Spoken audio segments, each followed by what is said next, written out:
బయట చాలా మంది ఫోటో ఎడిటర్స్ ఉన్నారు కదా, సో నేను ఫోటోగ్రాఫర్ అయి ఉండి నేను ఫోటో ఎడిటింగ్ నేర్చుకోవాల్సిన అవసరం ఉందంటారా? That's a good question. Okay, నేను ఒక క్వశ్చన్ అడుగుతాను, దానికి ఆన్సర్ చెప్పు. 9 నెలలు కని మోసి ఒక బిడ్డను కన్న తర్వాత దాన్ని తల్లిదండ్రి పెంచితే రైటా, తీసుకెళ్లి పక్కన ఎవరికైనా ఇస్తే రైటా?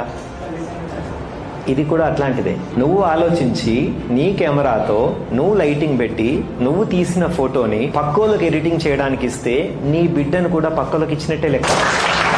సో వాళ్ళు ఎలా పెరుగుతారనేది నీకు తెలీదు. సో మన తీసిన ఫోటోని మనం ఎడిటింగ్ చేయడం వల్ల ఫోటో తీసేటప్పుడే ఏమేం యాడ్ చేయొచ్చు, ఏమేం రిమూవ్ చేసుకోవచ్చు అనే ఒక నాలెడ్జ్ తో మనం ఫోటో తీస్తాం. ఎడిటింగ్ చేసేటప్పుడు వాటన్నిటిని అప్లై చేస్తాం. సో ఫోటోగ్రాఫర్ అంటే 50% క్లిక్, 50% ఎడిట్.